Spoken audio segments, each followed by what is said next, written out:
back when Zac Efron was just on top of the world, this dude came out of nowhere and just completely changed the course of cinema by daring to ask the question, what if a hot guy could dance? So High School Musical 3 came out in 2008, and 1 year later, Zac Efron was finally free from the iron grasp of Disney Channel, and his first major movie after this was the Citizen Kane of teen dramedies, 17 Again. This movie came out to rave reviews at the time, but you know, there's just something about going back to these old 2000s movies, you know? Like, they're not even that good, but man, what a time to be alive. But yeah, so for this week's video, I wanted to head back to the 2000s yet again and check out 17 Again. But before that, really quick, this video is brought to you by Surfshark VPN. Surfshark VPN is an app and browser extension that lets you change your IP address to be pretty much anywhere in the world you want. Now, what this means for you is it protects you from websites and other users trying to snoop on what you're doing and from where. Maybe your country has some like weird, strict content censoring laws, or you just don't want people to potentially hack your accounts. Well, Surfshark VPN can help you with all of that, but it also has a lot of very practical day-to-day uses, like allowing you to watch the Netflix libraries from almost any country. Fun fact, Slovakia has by far the highest number of movies and TV shows you can watch, with over 7,400 titles compared to 5,800 in the US. And all you gotta do is just install Surfshark VPN and tell it to put your IP address in Slovakia, and there you go. You have access to an extra 1,600 titles. Or Japan and Taiwan have the biggest anime libraries on Netflix, so using Surfshark VPN, you can have access to all of that. Or in the reverse, if you're traveling away from your country, you want to stay up to date on a certain show you're watching or whatever, you can use Surfshark VPN to put your IP address in your home country, and then wham bam bibbidi-bow, there you go. It's quick and easy to sign up and install, and only costs $2.49 per month with a 2-year subscription. And so it barely costs you anything, really, and gives you access to all of this. And get this, you can use a single subscription on an unlimited number of devices. So let's say you and 4 other family members, y'all want to pitch in on one subscription. That means you get all of this for 50 cents a month. So click my link down below and use the promo code Meyers. You're gonna get 4 extra months added to your subscription. So click my link and sign up today. Okay, back to the show. So the movie starts off with our main character, Mike.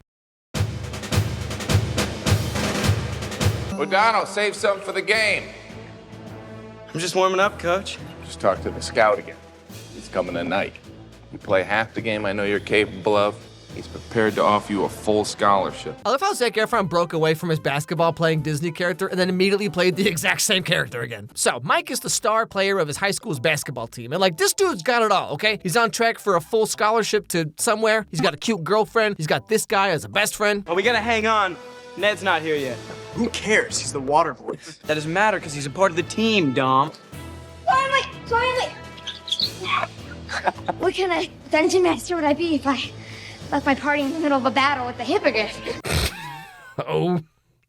Oh no, not a nerdy kid who plays D&D. Everyone knows that's the second worst thing you could ever do in high school. The worst thing you could do, of course, is be me, apparently. And then, of course, he's gonna grow up and start wearing those t-shirts that are like, sorry, I don't know any words small enough for you to understand. Yeah, I'm in STEM, how'd you know? I paused my game to be here. It's an anime thing, you wouldn't understand, okay, honey? She's actually 400 years old, she just looks 12, okay? It's actually a really symbolic metaphor. Anyway, so it's the big game. College scouts are there, it's the last game of the senior year. He still doesn't look like Thanos yet. He's on top of the world, this kid. Nothing at all could possibly go wrong and tumble this Jenga tower. I feel like my future's right in this game. Yeah, I really feel. Yeah, everything's good, right? Oh, yeah, everything's totally copacetic. Totally? Totally. And the award for worst liar goes to that girl who cheated on me a few years ago and told me the other guy was actually her brother, which would have made those texts I saw really freaking weird. But a close second, Scarlett, whatever her last name is. So his girlfriend tells him something, which totally throws him off his game, makes him leave right in the middle to rush after her down the hallway. What are you doing? Mike, what are you doing? You and me, we're in this together, okay? But the game, that's your future. You have the baby's my future. That's... And so he gives up his basketball dreams to be a dad. Hard cut, 18 years later, Mike now looks like this, eating Captain Crunch and living with Ned, that nerd kid we saw before. And turns out things might not quite have gone the way that he thought they would. Thank you for letting me stay here, Ned. Oh, no problem. Like, I can tell you're down. But trust me on this. You're looking at Scarlett kicking you out of the house and the kids wanting nothing to do with you as a negative. Yeah, imagine that. This is like if I could go back and give advice to my younger self, you know, it's like, okay, so you might be thinking that not having a girlfriend all through high school kind of sucks, and also not having any real friends at all anyway. You might see these as negative things. But trust me, everything's gonna get a whole lot better later in life. Oh yeah? When does that happen? Well, first you gotta wait 20 more years. Also, I love how Ned is supposed to be this like super nerd loser guy in 2009, but like today, at least half of YouTube is literally just this guy. But yeah, anyway, Mike's life has kind of turned out not so great. He's currently in the middle of getting divorced, his kids hate him, and he's been working the same sales job basically since his daughter was born. So, anyway, the way corporate wants us to spin it is that maybe in certain situations, a 4-hour erection isn't such a terrible thing. Oh, well. That's good to know. And like, having worked here for over 16 years now, Mike thinks he's up for a promotion finally, but then what do you know? He doesn't get it. And he's having a couple feelings about this. Think of it as us saying, you're just too valuable to promote. You little... Hello. No, right?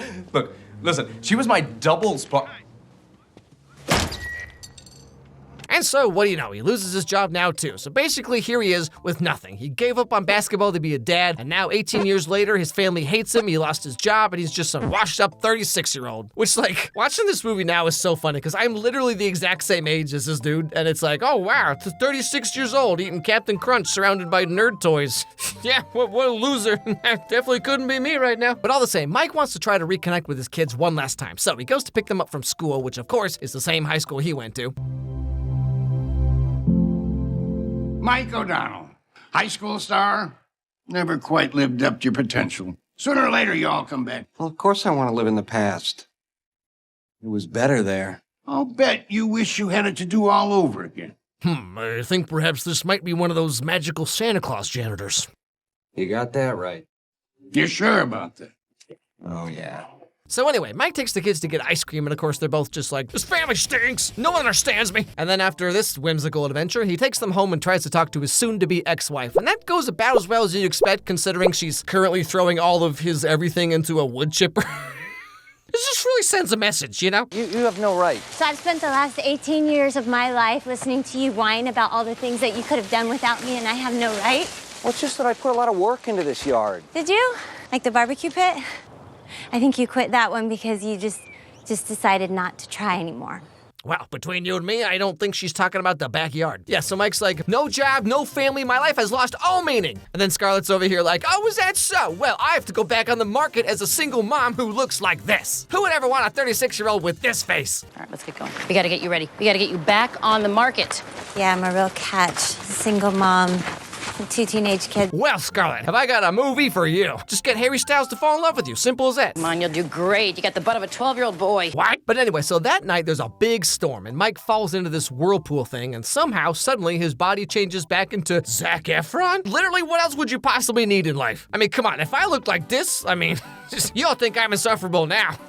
You have no idea. So at first, Ned freaks out because there's this strange teenage boy in his house, but after a really long lightsaber duel, things calm down a bit. Were you at any point shot by a gamma ray? No.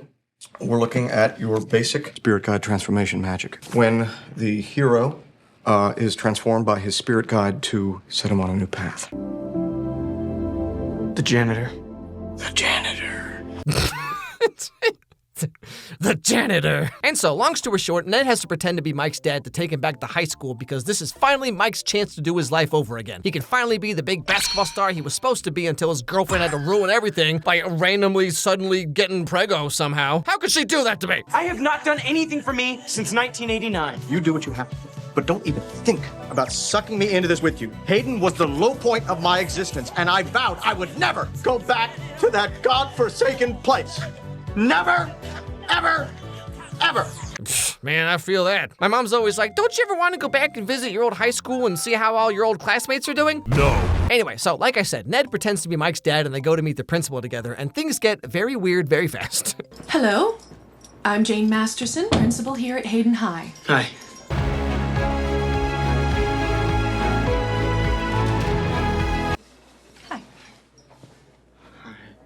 Okay. Sorry. I think our hands just made a baby. Now, this is just like a little nitpick that doesn't really mean anything, but like in this scene, the principal makes this grand gesture of taking her glasses off, right? And then, oh my goodness, they're right back on her face again. Just kidding, they're off now. And then they teleport to the other hand? Step aside, Chris Angel, there's a new show in town. Anyway, so yeah, now Mike is 17 again. Oh, that's why the movie's called that. And he's back at school redoing his senior year the right way this time.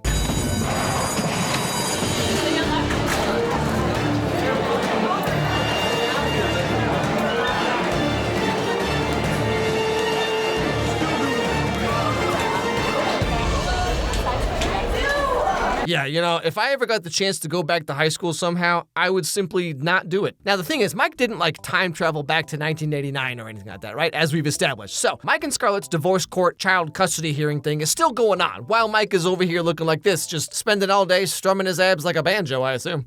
I'm with the Mayan, with Inca. I'm with the Incas in Peru. We think we might have found the next Rogaine. Are you with the girl? No, it's a bunch of cheerleaders. So, would you consider maybe dating a 10th grader? Drake, is that you? So he has to make up some kind of excuse to buy himself enough time to finish whatever this vision quest is supposed to be about. Anyway, so throughout the next chunk of the movie, it's mostly about Mike learning a lot about his kids that he had no idea about before. Like, he thought that his son Alex was some kind of star basketball kid or something, but turns out he's just getting pretty hardcore bullied by the team. Can I get a little help in here? Depends with what, my dude? Alex?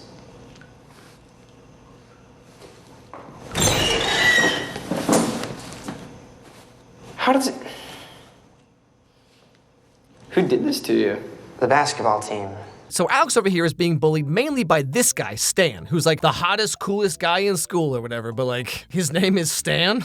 I mean, I'd be mad at the world too. And if that wasn't bad enough, okay, Stan is also dating Mike's daughter, Maggie. Is that the guy who taped you to the toilet? Yeah. Yesterday he shoved me in a washing machine in my own house. What was that jerk doing at your house? It's Maggie's boyfriend. Maggie has a boyfriend? Okay, I'm sorry, but like, in what high school would these two get together? Like the star basketball player jock guy and the alt emo girl? Just based on principle, like this would never happen. Hey, you wanna come over and listen to Dashboard Confessional and watch my new Daria DVD? Daria D's nuts! No, I only listen to Lyrical Miracle white rappers, can you tell? But all the same, Mike having the brain of a 36-year-old, which as someone with first-hand experience, I'll tell you, barely even works half the time. He's not about to let Stan get away with all this tomfoolery, especially when he tries to beat up on Alex just for fun, I guess. You know, Stan, I feel sorry for you. You don't know me. Oh, but I do. Underneath all of that male bravado, there's an insecure little girl just banging on the closet door trying to get out. And so he acts out aggressively. And the third reason, Stan has a small wiener. And so Mike and Alex become friends, and they go over to Alex's house after school, where Mike runs into Scarlett. But of course, remember, he looks like Zac Efron, so she's really nice to him now. Hey, Mom, this is Mark, Uncle Ned's bastard. Wow. Wow. I don't think, I don't know if I like where this is going. Wow. You look just like my husband. Well, okay, all right, that's slightly less weird, I guess. Did you see him? He's nice. You wait here. I'm gonna go smell him. No. Yeah, like, as they get to talking and stuff, like, Scarlett is just really into this kid. Now, I suppose the reason is, like, because this is the version of Mike that she fell in love with back in high school or whatever. But I mean, still, it's just like, we're watching a mom who is super thirsty for a 17-year-old kid. Like, what the heck kind of movie is this? I didn't know this was a sequel to Blank Check. So the movie kind of goes on like this for a while. Mike helps Alex get better at basketball and he gets on the team finally. He also keeps trying to break up Stan and Maggie. And also, while doing all this, he's trying to flirt up Scarlett some more, which is very unsettling to watch.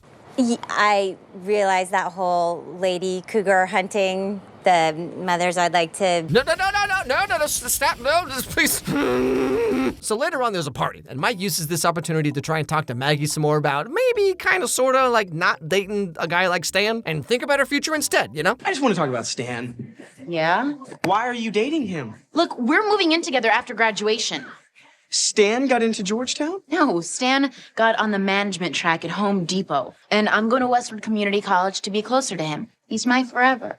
This is like so funny to me watching this now today because like back in 2009, this was like, you're not going to an Ivy League school and you're dating a guy who's working full-time at Home Depot? Well, just spit in my face, why don't you? But watching this today, it's like in-state community college tuition, no student loans, a stable career at Home Depot with healthcare and dental plans. Like, I mean, you could do a lot worse. However, it doesn't even matter anyway because the very next day, Maggie and Stan break up.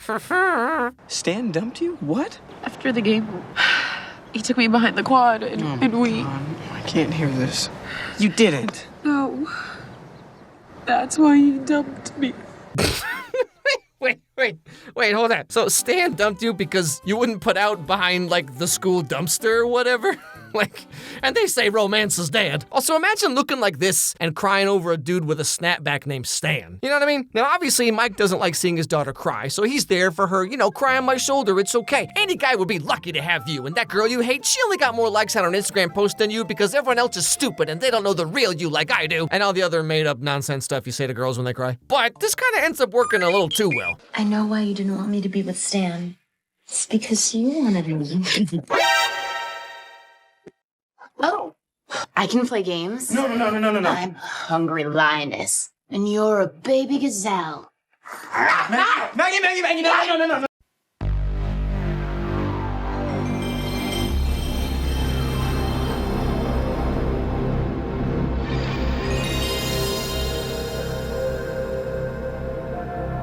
So, Maggie didn't want to do anything with Stan, her longtime boyfriend, but then immediately after breaking up with him, she goes, full-on furry mode. What happened? Also, remember, this is her dad, so, yep. I get it. Now, your hair is always perfectly coiffed, and you have highlights. I mean, dude, your jeans are really tight. You have tight jeans and highlights in 2009? How did I not see this coming? I'm not gay. I'm in love, Maggie. I'm in love. I've been in love. I've been in love with the same girl since I was 17. Wow, a whole 2.5 weeks? Now, while this is all happening, remember, all that divorce stuff is still going on. So it's the final hearing for child custody, and obviously Mike just can't go there as himself. So he rushes over there and reads a letter that Mike wrote because he couldn't be there for some reason. I remember thinking that I had to have you or I'd die. Then you whispered that you loved me at the homecoming dance, and I felt so peaceful and safe.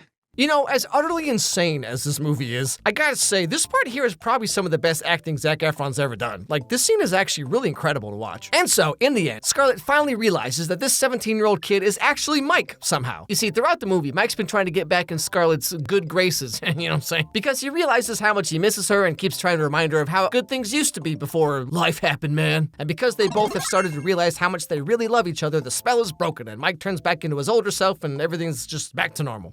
Look, I know that I've been in a bad mood for the last 20 years. I will spend the rest of my life making it up to you. I thought I wanted a second chance at life, but now I know I just want a second chance with you. Yeah, okay, cool, whatever. How do I turn you back into Zac Efron? And that's pretty much where the movie ends. I don't know what it was back in the late aughts, early 2010s or whatever, but we had 17 again, Date Night, Crazy Stupid Love, all these movies in a row about middle-aged couples who fall out of love and have to go through some wackadoo adventure and realize that they actually loved each other the whole time. There was really only two kinds of movies back then. You had these ones or teen dystopian isekai movies. And I actually kind of miss those days, to be honest.